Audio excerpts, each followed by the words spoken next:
this rather snappy, won't you? I have some very heavy thinking to do before 10 o'clock. Hey, welcome to another episode of Get It Right Texoma with trio Mike Hendren, Terry McAdams, Trey Sralla. Very happy to have you with us. We get together to entertain, inform, and hopefully enlighten you as often as possible. We appreciate you being here. Of course, you're probably watching this after the holidays are over with. Right. Now. So I hope you had a good holiday. So hope everybody get a good Christmas. Well, when will this hit? Where, approximately? Oh, probably around New Year's. I'm thinking. Okay. So might be a New Year's surprise. It right could. here. This could be. This could be the New Year's surprise for you. And by the way, we do have an empty seat, which means we do have a guest coming in. We do. Ann Arnold Ogden. Yes. Of famous Wichitan. Yes. Local celebrity. Yeah, she was on the television for on a the number of TV. years. Absolutely, yeah. Yes. And, I saw that on the TV. Now she's the executive director of the Arts Alliance Council, I believe. She'll explain to us. Yeah, she'll talk about that. So Okay, well, maybe she'll tell us about the TV when she was on there. The television. be sure to check out our website, GetItRightTexoma.com. We're on Facebook as well. Be sure to like and share our Facebook page, and be sure to subscribe to our YouTube channel as well, please, if you would. And there's not a lot happening around the area to talk about. Yeah, everything's kind of beginning of a new year coming up, and it just not a lot happening right now. So we're going to jump right into our local restaurant focus here. Yeah.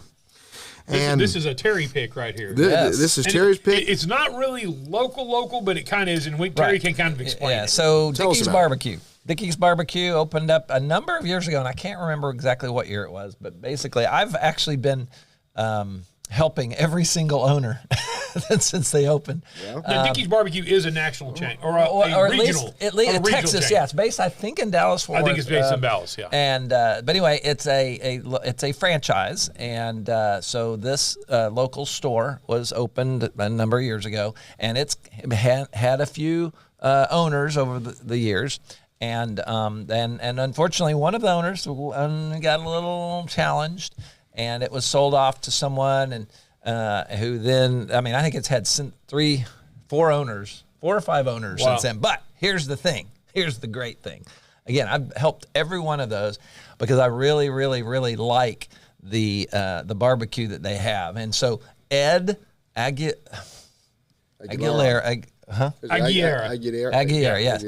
He owns it currently, and he's from Dallas, but he moved his family up here and bought this franchise, and he has turned around. He's gone from concrete to barbecue, and he is doing a phenomenal job. He has really brought up the standards there, worked with the franchisee, the company, and has really learned a lot. I'm just impressed.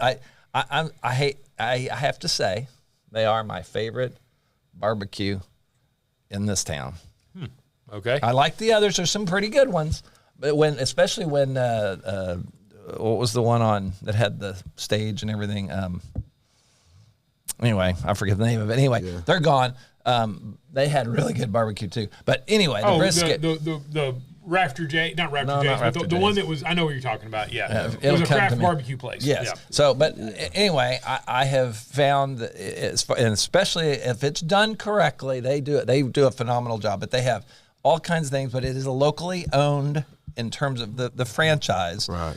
So some of that money does stay here. So it's not a local. It's not a locally owned and operated business, but it's a locally owned and operated franchise. So some of the profits obviously do go to the national, but a lot of it does stay. Oh yeah. So and I will say they employ people from Wichita Falls or local people. Yeah. I will say of the chain barbecue places that I've eaten at, Dickies has been my favorite. Right. So far. But it's also, having worked with all the different owners over the years, I can tell you that it really does make a difference on who runs that place. It is a absolute. If you follow because there's an art to cooking, especially brisket. I was going to say, especially brisket, even smoked meats. Yes, right, even if they have that formula, if you will, that still it is. He's learned some things. Time and temperature means a whole lot when it comes to that sort of stuff. So I think that you really ought to give it a shot, especially if you've had a bad experience with him, because that's true. Before he took over, there had been some challenges, and he really, really he is dedicated to this business. I mean, it's amazing. Dickies Barbecue, they're on Lawrence Road, right here next between what's the boot place? Cavender's and the haircut place. And the haircut place. Yes. Yeah, they're right there, like in that little strip mall. Yes. And they like I said, they do a great job, and Terry says, check them out. Check it out. Yeah. Yep. Do that. The bakers are awesome too. But anyway. Special good. brisket. Well, we do have an interview coming up here. Ann Arnold Ogden is going to join us next here on Get It Right Texoma. And she'd been a guest on my radio show, and I haven't talked to her in quite a while. Yeah. I'll catch up, see how things are. I haven't seen her in a while until she just walked in a moment ago. Yes. She's waiting in the wings over here. Yes. We'll take her in the green room. She's in the green. She's in the green room, putting on the purple. So we'll be back right after this. Stay tuned. Short break here. More Get It Right Texoma on the way.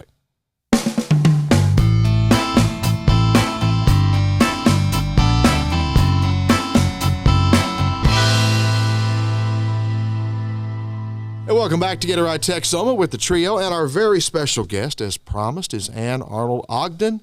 And welcome. Thank you. I'm so excited to be here. It's been a day or two since we've seen you. And you know that radio always made me so nervous. I feel like you both knew this, that radio always made me so nervous.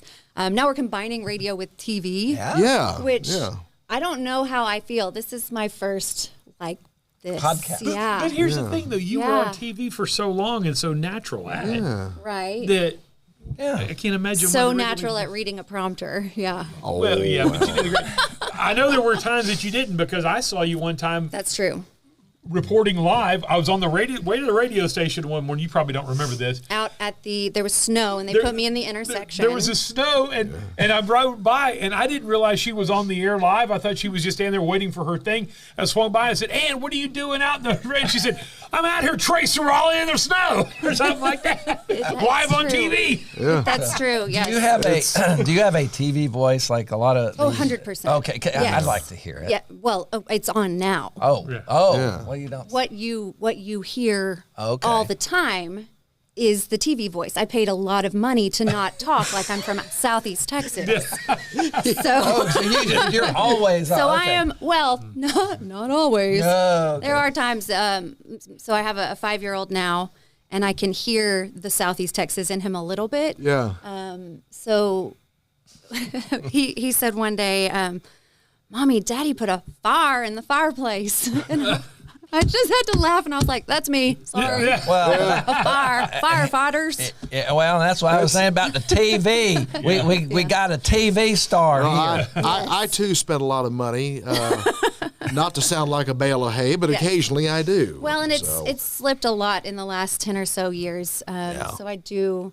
Anytime I would talk to a local sheriff, so Kenny Lemons, for example, when he was sheriff in Clay County, anytime I called him, that Southeast Texas slipped back in. Yeah. And everyone in the newsroom would look and be like, who was he talking to? And I was like, oh, he got Ann. He got Ann is who he got. Y'all get somebody else. Yeah. So, yes. I never spent any money, and I still sound like a bell hay. I'm one of those people that I sound like I'm talking now. I feel like I'm sounding normal, but when I listen to myself recorded, I feel like I'm like, hey, it's Trey Sralla right here. God dang, everybody, come on down here to the goat screw it or something. Everybody thinks they sound terrible. That's totally normal. Oh, yeah. This TV station when Skip was there? I was. Yeah, so we had Skip on. How's he doing? He doesn't call. He doesn't write. But he does his little weather reports occasionally. Right. And I think that's awesome. Yeah, Skip was on a few months ago. Yeah. So. It feels like everybody was there when Skip was there. Yeah. Because it feels like he was there forever. He was there for a long time. A very long time. All right, so we got the pass out of the way. Yes. So currently, tell everybody what is your current position in Wichita Falls? What are you doing these days besides building fires in the fireplace? Raising children. Raising children. I am the executive director of the Wichita Falls Alliance for Arts and Culture. We work with arts organizations like the Kemp Center, which is the Arts Council, and the Art Association, which is a gallery. And we work with, we've got about 13 or 14 actually here in Wichita Falls. And so we serve as a grant-making arm for the city of Wichita Falls. So they have money that they have to use. not on potholes. The hotel occupancy tax can only be used for tourism, marketing, promotion of the arts, historic restoration, those kind of things. So the city gives us a pot of that money, and we, in turn, do grants for organizations so that they can continue being something the city can market and attract tourists. We do public art projects. We just wrapped up a huge project in October, and thank you, Trey, for coming. Ferris. That was really nice of you to Troy be there. Ferris is actually a dear friend of mine. Yeah. Well, Troy and I are very close friends. And So you weren't there for me, is what you're saying. I came there just to see you. Yeah, the Charlie Ferris exhibit, and if you haven't seen it, it is phenomenal. Charlie Ferris was a very historic person in Wichita Falls. She was the first black female lawyer in the state of Texas, and was a prominent figure in Wichita Falls. Wait, you put the emphasis on that wrong. In the state of Texas, the entire state of Texas, she was the first black woman licensed to be a lawyer, which is, and she's from here. And she grew up here and came back here, practiced law here, and her son is a prominent educator here in Wichita Falls. Yeah, Troy Ferris. He's been a lot of different. He's been a teacher and all that, principal, and he's currently serving as associate principal of Legacy High School. Yes. So, and he's a doctor, PhD. In fact, I told him one time, I said, Troy, I would hate to have to be in your family. He said, what do you mean? I said, I would be the dummy in your family. I said, everybody in your family has doctors and this and that. Extended I said, degrees. You're like, oh, Trey, you just got a bachelor's degree. Right. I'm the dummy. But anyhow, Charlie Ferris was a phenomenal lady, and her mother was Roberta Ferris was a phenomenal lady. Was. And just Grandma Ferris. Just call her Grandma Ferris. Yeah. But it's so that whole thing that y'all put together, just kind of explain a little bit the magnitude of what that took to put that together. What did you say the rating was on this show? PG-13. Well, No. NC-17, maybe. No, no, it's not that bad. We the county actually came to us about this project in 2000 when we were all in the thick of Zoom meeting. And so it started then. And we have been raising money for all that time. We will still take money for this project if you'd like to give it to us. And working with a sculptor, price of bronze has been like this. It's been a very big learning experience for me to do something. It's a 9-foot tall sculpture of Miss Ferris on the courthouse lawn right across from her old office. And it's, she worked at the courthouse in a time where she couldn't use the same water fountain as other people that she worked with, her colleagues. The same restroom, or her restroom was on a different floor from everyone else. So to look at the things that she achieved and then the things she put back into this community, she worked with so many organizations. I'm partial to the arts one. She was on the symphony board when they brought in Duke Ellington.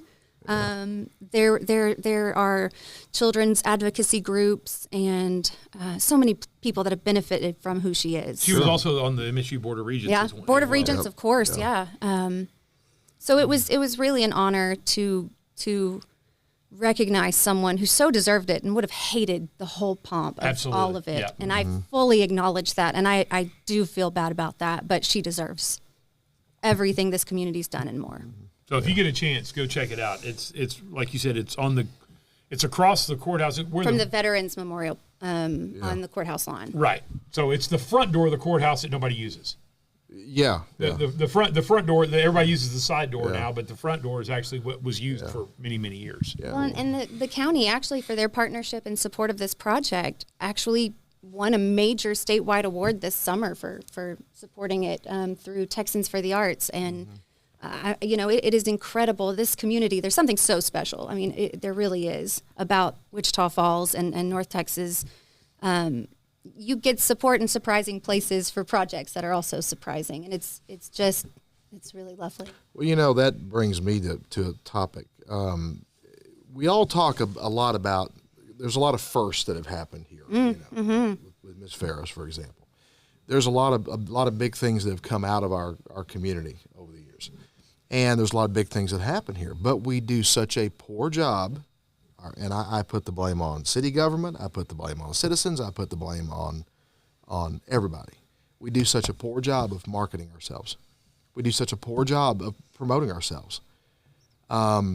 anytime I hear someone say, Wichita Falls, where's that? I'm like, well, okay, we still suck at marketing ourselves. We just, and one of my big things is you, and speaking of art, because you got a lot of art on that campus, the Midwestern State University campus, is jam-packed with artwork. But somebody could drive through this city and never know MSU is there. They can drive completely through town and never know that the college exists here.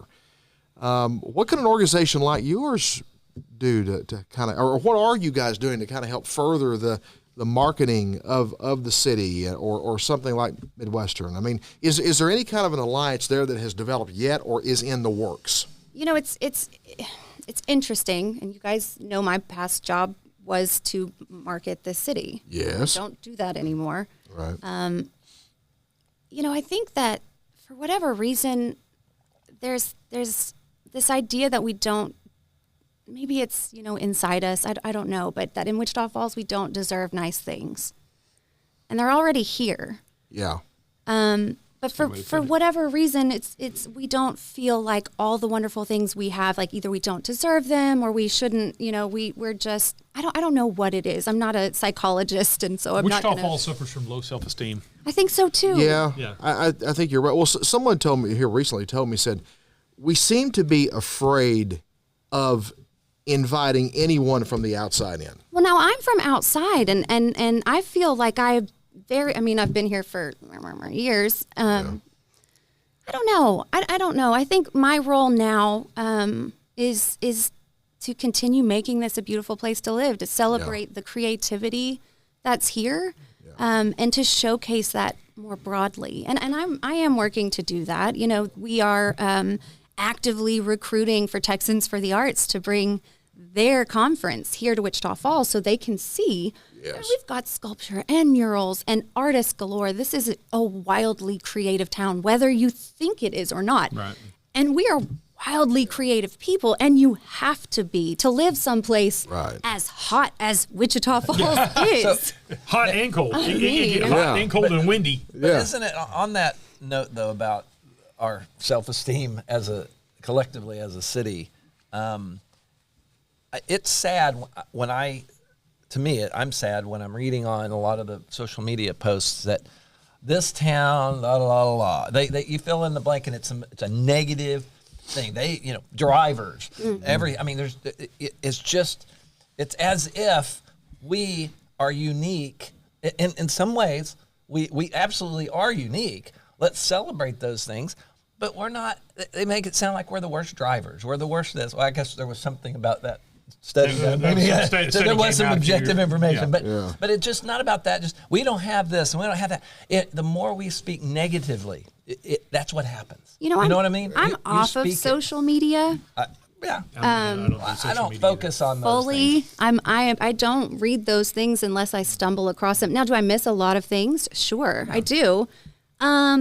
But I'm okay with it. I know what my interests are. I know what is happening in the arts community, what's happening across the city for the things I'm interested in. I know when there's like Mother's Day out happening at the Y. Thank you very much. On my way, dropping him now. I'm in my own insular little bubble, and I've been a lot happier, not complaining to everybody and their mom about what makes me angry. Right. Well, my poor husband gets all of it. I think a lot of those people that you're talking about, I think they're few in number. I don't think there's. You're right. I don't think there's a lot of them. Yeah, but social media has given them a bullhorn. To shout to the world about how aggravated they are. And my message to those people is, if you hate it that much, I will be glad to contribute the first $100 to your flight anywhere on the globe you want to go. Or even more, like what are you doing to make it better? Yeah, that's the biggest thing. If you're creative, are you making art and putting it somewhere? Do you need to get looped in? Can you find a group to feel like this is a place that makes the rest of us very happy? What do you need that we can fill as citizens? You mentioned being unplugged from social media. Among the many things I do now, everything I'm doing requires me to be connected to people in some way. Sure. And social media, I'm in the real estate business. Yeah. We can't do that job now without technology. Right. It would be absolutely impossible to do our job without technology. and because we're very dependent on it. And social media is where we meet a lot of our customers. Oh, absolutely. You know, and I'm not saying, that's my organization is on social media. It has to be there. That is how we communicate what we're doing with people. But you're talking about on your personal side. I'm the same way. My business is on social media too, but I don't sit around on Facebook. Right. You will never see me go. Right. Well, just mindlessly scrolling across stuff. I don't care. Right. Because it is, you can go down a rabbit hole quick. Oh, yeah. With it. Way too fast. Way too fast. And so you have to, but like with your organization, obviously everything is hyper-focused on your mission and what you're doing, what you're trying to accomplish.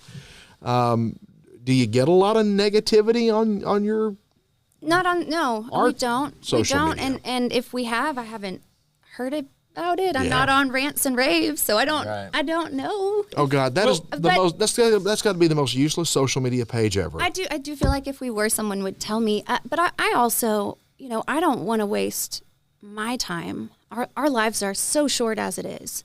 I don't want to waste my time, and I don't want to waste other people's time doing projects that aren't important in some way. Meaningful in some way. I'm not going to waste our organization or funders' dollars on projects that are just like, I just got to get money in and out the door. It's going to be meaningful. It's going to be important. It's going to be impactful, and hopefully it's going to get more people engaged with arts and culture in our community. Well, and I go back to what I was saying about marketing our city and our college and Shepherd Air Force Base and all the great things we've got here. There's a lot of opportunity, I think, for everybody, especially an organization like yours, to take a leadership role in furthering the educating the world about who we are, where we are, and what we offer. Absolutely. I think there's a leadership opportunity there for everybody. And of course, I think the chamber has done a really good job at that under Ron's leadership. That's going on. Yeah. So, on the idea, we talked about technology. Yeah. And the arts. That is a thing of combining the two. And I mean, just think about it. Just even video. The actual, producing videos of various sorts that promote things, or just a documentary or whatever. Well, and even further than that, we're hoping to do some workshops on technology, AI, and the arts, and what the future holds ahead for that. Because people can create art with AI, but what are the copyright, implications or trademarking?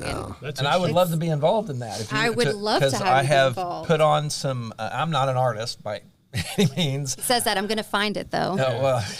But I've done a presentation to various organizations in town on AI. I worked with the Small Business Development Center, and the ethics behind it and all of that stuff. That's going to be key as we move ahead. What are those implications? And if I create this song using using AI, who owns the song technically? How much do I own? Am I licensing this from the AI company? So there's some really it's interesting. There's some issues and things to address. Looking at 2025, because this will come out basically right around New Year's.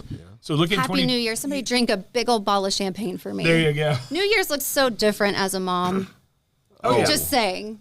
I was I don't fun know that once. as a mom, I don't know, but as a parent, I can. Okay, sorry, go ahead. In 2025. So in 2025, what is coming up? What's on the radar? What can people look forward to with the organization? Well, we are going to be doing a lot more advocacy work.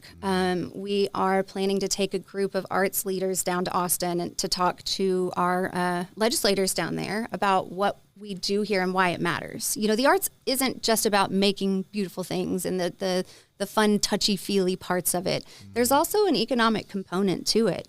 In 2023, the arts had $19.1 million economic impact. That's the nonprofit arts. We're not talking about architects and you guys doing these creative jobs. That's all part of the arts. So we're going to be doing a lot of advocacy work. We're going to be teaching arts organizations how to get those government contracts and those different, because we get money from the National Endowment for the Arts, which is federal government, the state government, and local government. And, there is a place for the arts in community development. So we're going to be talking a lot about that. We have got several projects lined up in Burke-Burnett. I'm still waiting for funding news on those, so I don't want to go too far down that, but invite me back because they're going to be fun. Okay. I think it's about getting people out and active, making art where they are not aware that they either enjoy it or think they're creative or think they're an artist, but part of us wants to be doing something with our hands. I think that's something that is innate with all of us, whether it's working or something else. But we have big things ahead, all that to say. And I'm so excited for the city and what's ahead. Yeah. Well, a lot of possibilities. I've been saying for a long Bridwell time. Park mural? Yeah. That's going to be huge. Yeah. They've got a new futsal court out at Bridwell Park. Okay. That's all. Futsal. I love soccer, which is really a form of soccer. I don't know anything about soccer, and I'm sorry, everyone, but I am painting. I'm not painting. Now wait. Futsal? Yes, Yeah. it's Futsal. basically you take a basketball court generally, and it's a ball that doesn't bounce very well. Right. but it's soccer essentially, and you have goals, and you just have a touch line. We play it at the YMCA. I haven't played in a while. I need to get back out there, but yeah. Usually, you don't use 11-on-11. Right, it's 5, 6, whatever. So it's almost like indoor soccer. Right, yeah. It's indoor soccer It's at like a small scale. Yeah. And Indoor, with a ball that doesn't bounce because it'll. Yeah. I'm painting a futsal court. I'm not, but we're going to have an artist, hopefully a local artist, come in and do it. I don't know anything about futsal, but it's going to look real pretty when we're done. You're going to facilitate. I'm going to facilitate. I'm going to write the checks. We're also doing a really cool. When you go somewhere public, you notice if it's empty or if, it could, or maybe you don't. Yeah. We're going to be working with the courthouse to highlight local art, local photography, specifically with iconic Wichita County locations. Oh wow! So we're going to be working with MSU. We're going to open this to the community. I'm so I excited. have an idea. And there's some there's some really neat places in this area. I have an idea. I'm and I think we've talked about this. What about the the Foundry and the towers right there on the freeway? Atterbury. Atterbury. Is there anything We could do so much. Tell them to call me and let's go. Well, that's what we've there's- talked about before, and I think we talked about when Tim Short was on. Yeah, for years, I've said it'd be nice for us to, and I figured you could use like 4A or 4B, whichever the money is that you could use for that, to go to the Foundry and say, B. Okay, yep. I'm not real smart. I know the names. So, but you go into the Foundry and say, can we paint your roof? I mean, not going to cost you a penny. We'll paint your roof.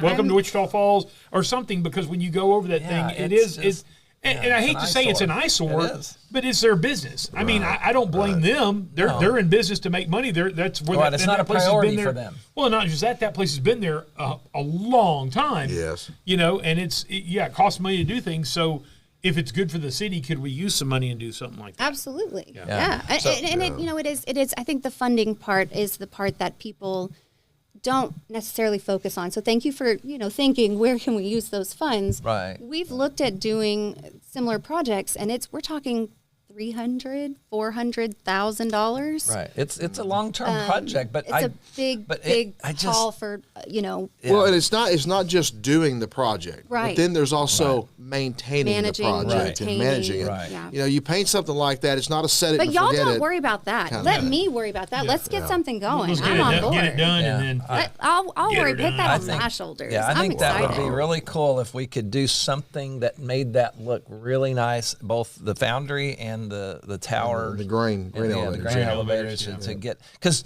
there's art already inside, right? Yeah, I mean, there's a right. ton of well, graffiti. not in the grain elevators, but in the building. Oh, is next it in to the building? Okay, It's two different right? things. Yeah, because obviously you can't get Those are up in grain there. elevators.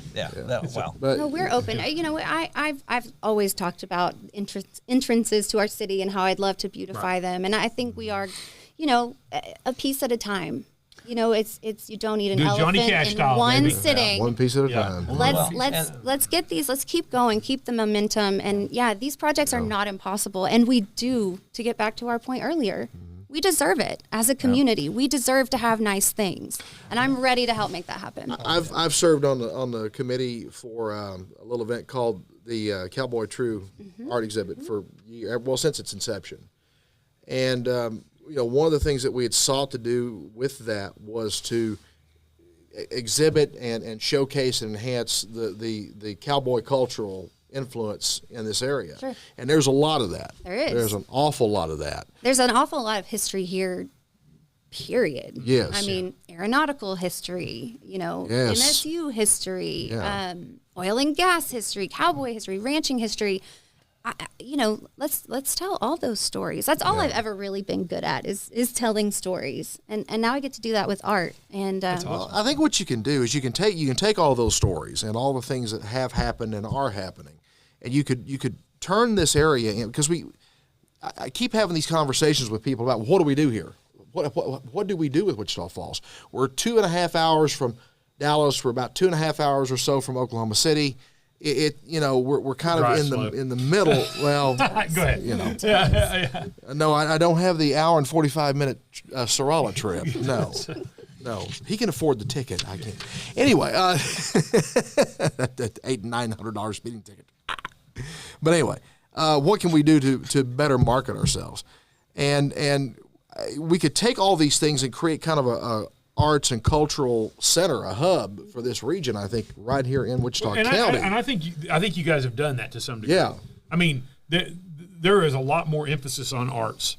Yeah. And there has been in the last decade than there was before that. So congratulations on you and everybody is part of the organization that has helped. And I'm not saying you haven't done that, and Arts Council and all the others haven't done that, but there's a lot more room to grow. There is, and I think that the other side of that is we've got more organizational cooperation. We are all working together to support one another. We're done with this, like, my little silo, your little silo. Like, I'm going to get on the phone and complain to Jenica at Riverbend as soon as I get in the car about, some dumb thing that's affecting my job today. But I know I can call her. Yeah. Right. I can call Kristen at the Arts Council. I can call Jessica at Backdoor. I mean, we've got these amazing connections right now with all these amazing organizations. There's momentum.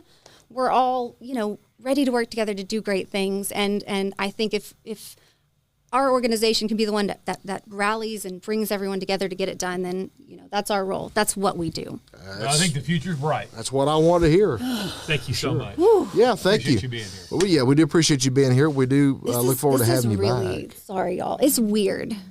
This podcasting is awesome, but wow. Yeah. Is it really? It's stressful. Well, it's You're doing a great job. Yeah, you're doing fine. And the thing about it is you look at the direction media is going. Oh, sure. Look Technology. since you were in television, look how that's morphed. Yeah. It's well, the market widescreen share, now. but the market share for the traditional TV station has significantly shrunk. Oh, yeah, absolutely. Shrunk. Shrunk. It's not on the prompter. I don't know. Yeah, I know. Shrunk it. Shrink it.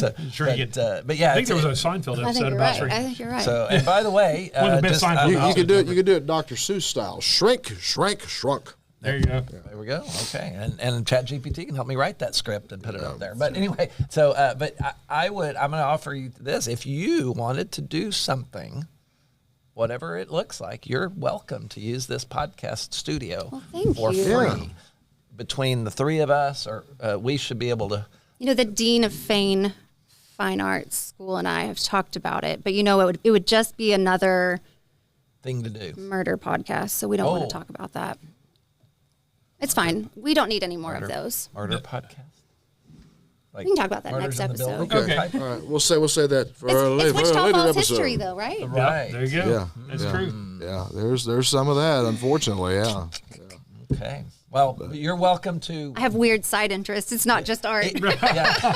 Even if it's not, whether it's art related or not. Thank you. I appreciate it. This is an incredible space, and thank y'all for doing this. We look forward Thanks to for having you coming on. back soon. Ann Arnold Ogden, if people want to get in touch with you about your organization, if they want to volunteer, if they want to donate, if they want to Won't help be in any on way. social media.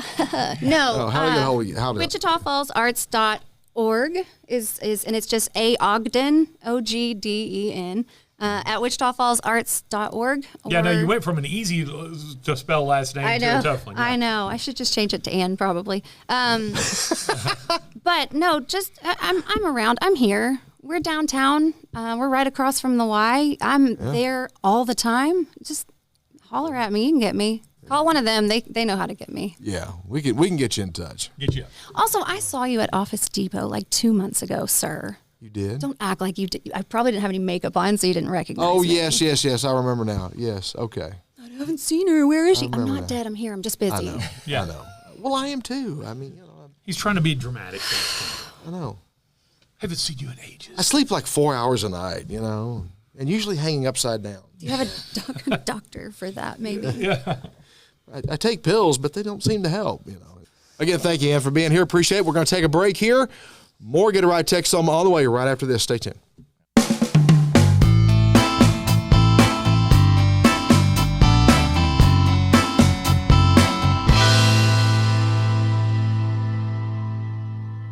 Hey, welcome back to Get It Right Texoma with the trio, Mike, Terry, and Trey. Glad to have you here. And we want to thank Ann Arnold Ogden for taking time with us. Very good interview, a lot of good information, and Ann will be back with us very soon here on the podcast. Moving on here, Kamala Harris looks altered in a speech she gave this week. Trey, what did you witness here? I saw a clip of her giving a speech. I believe it was at a college. See if you can pull it up. And you know how she was really cackling a lot for a long time. Yeah. And then when she made that presidential run, that kind of stuff kind of went away. And you didn't see the cackle. You saw a lot more seriousness. I don't know if it was because people were focusing on it. I think it might have been that one up there. But she got to where she was doing the speech, and I don't want to say she was drunk, obviously. I don't know what she was. But she appeared to be inebriated or altered in some way. And I'm not being funny about this. I'm not being ha-ha or anything like that. It was very strange. I don't know what to make of her on this stuff.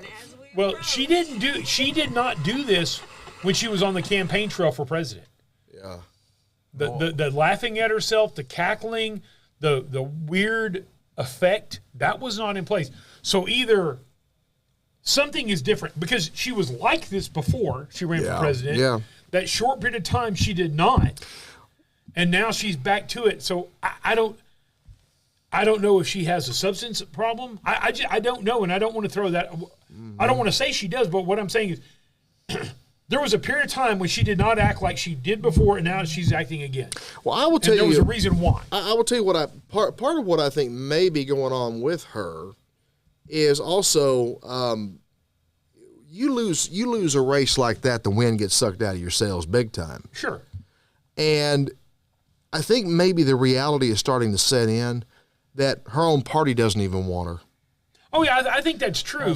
But there's something going on there. Yeah. And I don't know if she listened to coaching while she was running for president. Could be. Or if she took something while she was running for president. Or if she didn't take something while she was running for president. Could be. There's been a lot of speculation over the years that she's a pretty heavy drinker. A lot of speculation. And I don't know if maybe the time she was running for president, they kind of kept that away from her. Yeah. I don't know. I'm not trying to say anything, but it's not funny to me. It's sad. There's something going on there, and I don't know what it is. Well, I think the reality. I don't like it, because as a human being, she's a human being, and I don't like it. The reality for her, and I don't know if she's. Surely this conversation's already come up in her inner circle, whoever that's made up of. That the Democratic Party is going to move on from her. Oh, sure. She will not be back in 28. I don't think there's any. I think there's almost a zero chance of that. They're going to move on, and I think they're gonna have to move on from not only her but Gavin Newsom and the players that they've had up to this point in the last decade or 12 years or whatever. They're going to have to move on from them, and she's one of them. They will definitely be moving on from her. Totally agree. No question about that. Totally agree. Brushing scam. This came out. There was a post from the Wichita Falls PD. Yeah, I have an opinion on that. Yeah, the brushing. What's your opinion, dude? Well, the QR code. Okay, first of all, this isn't. Is it possible that you could lose all your stuff or get copied? Yeah, but it's there's more to the story. When you get a QR code is basically just a URL, a web address. It takes you to a link. Right. Yes. And that would be no different than if you click on an email. Right. The same thing. It's just that the URL, the web address that you go to, normally requires an additional step. When you hear of these nightmares of somebody clicking on a link and suddenly something magically happens and you've lost your data, you've been crypto jacked or whatever, it's no, there's more to it than that. You have to then, like normally the click scams that are happening is they're trying to they're doing a phishing campaign. They PHI. PHISHING. But anyway, what that means is they're trying to get information, and it's usually like your Microsoft account or your email password or whatever. And then once you've done that, then there's some things that can happen. Yeah. But even if you click on something or scan a QR code, it is not as dangerous as what everybody thinks. Now, I don't recommend it, right? Well, and I think what the problem is though. People are so easily sucked in. Curiosity killed the cat. Well, you're right. Yeah, and I think that's why they're trying to say. So in other words, the scam is if you get a package in, right, and there's something in the package, but you don't know who sent you the package. Yeah. There's no sender information on it except for a QR code. You didn't order it. You didn't order it. You showed up. You go, oh. Well, the curiosity of a lot of people is there's a QR code. Click on that, and then it's like, fill out your name. Fill out your, where was the package sent to? What I'm telling you is there's a lot of people from a psychological standpoint who develop these things. Right. So, yes, maybe just simply clicking that QR code won't do anything. Correct. But you have to take another step. What they'll do is they'll prompt you and say, okay, you got to this. Okay, well, what's your address? What's your name? Seems what's your phone number? So we can get this information from you. Well, there's something happening a lot. There's something's happening a lot on social media, Facebook in particular. Here, you'll see a story, and you click on the link to the story, and all of a sudden you get this big warning on your phone. Oh, your iPhone's been infected. You've been, and what they're trying to do is right. They're trying to get you to click on yet another link. Hey! Watch the language, Terry. They're trying to get you to click on another link that will then take you somewhere else to where your information could be compromised. Exactly. Right. Or where they try to get you to give up information. What Terry's saying is just because you scan something doesn't necessarily mean you're going to be compromised. Right, but the problem is you got to be careful. If you scan something and they say, hey, what's your name? And whoa, what's your information? Yeah. Drop the phone, throw it in the throw it in the lake, whatever you have to do. Stop it. Yeah, don't let curiosity. The biggest thing is don't let curiosity take over. Stop what you're doing and look at the situation, and especially if it's technology related, come see us at MacTech or whatever. Or call Terry on his home phone. It doesn't matter if it's 3:00 in the morning. Yeah. But anyway, the point is 1-800 tech guy. It is this story. When people are, it's kind of clickbait in a way because it's not the complete story. It's overhyped. But it is important, as Trey pointed out. That's why we're trying to dwell. That's our job. Exactly. To take something that may be a little overhyped and dispel it down, but let you know that there still is some potential there. There's some risk, but you got to be careful. Right. Yeah. So don't panic. In all cases, if you've got some indication, you got an email, you got whatever, that suddenly your MasterCard has been charged, or your checking account, or this, you've paid a bill, and whatever. Don't just stop, because doing any panic at that moment is not going to do anything. No. Right. Well, it may send you down the wrong path. Exactly. So stop, drop, and roll. Stop, drop, and talk to somebody who does something. Sorry, I went back to my old fire thing. IT professional, and just to be fair, I'm not disparaging your son or your daughter who's a teenager. Supposedly, no, please don't. No. Just go literally talk to a pro. Yeah, because they are. Yeah, they're not experienced. By the way, I'm just to throw this in. I know it's not local, but I heard there's going to be a Mr. Gaddy's in town now. There is. Open. They opened yesterday, I think. Mr. Gaddy's was my favorite pizza for so many years. Yeah, they're in the Walmart. Now Luigi's is my favorite pizza and probably still will be. Yeah. But as far as the pizza chains go, Mr. Gaddy's was my favorite pizza. I'd be interested. They're inside the Walmart on Larch Road. Some old things are coming back. We got Mr. Gaddy's back. Bell's department store is coming back. They're moving into the old dirt cheap location. Right, what used to be Hastings, and I guess Kmart before that. Yeah, exactly. Way back in the day, they're moving into that building on Southwest Parkway. And so some things are that if we could just get Shakey's Pizza back, and Schlitz beer, and I don't know what else. What else can we get back? What's out there that could come back? Chick-fil-A's. I know it's specific to Chick-fil-A, but their carrot salad. that they had. Oh, that's coming back? No, it's not. They needs to. Oh, Good. okay. I would definitely not support carrot salad of anybody's. It was good though. Yeah. And, oh wow. And it's funny because people always tell me, because I have really good eyesight. I know I'm wearing glasses now. Yeah, I've lost it over vitamin it, K. but for years I always had really good eyesight and still do, dark and long distance and stuff. And people go, "You must eat a lot of carrots." Like, nope, don't like them. Nope. Anyhow, we're done. All right, guys, we're done. Thank you so much for being with us here for this episode of Get It Right Texoma. It's brought to you in part by Eddie Hill's Fun Cycles at 401 North Scott in downtown Wichita Falls since 1966. One of the oldest established businesses in our downtown area. Yes, they are. Eddie Hill's. In the Wichita Falls area. That's true. EddieHillsFunCycles.com is the website. Check that out. MacTech Solutions, that's where the podcast studio is located. MacTech Solutions, 4020 Ray Road here in Wichita Falls, Suite 3B, Finishing Touch Plaza, as it is commonly known to a lot of locals. Get them online at mactech-solutions.com. And Lolly and Pop Sweet Shop, online bakery for you. lpsweet.com is the website. On Facebook, Lolly and Pop Sweet Shop, LOLLIE, Lolly and Pop Sweet Shop on Facebook. So guys, take care. Thank you again for being with us. We want to, again, thank Ann Arnold Ogden for being with us as a guest today. And we will see you later. Take care. We'll see you down the road next time.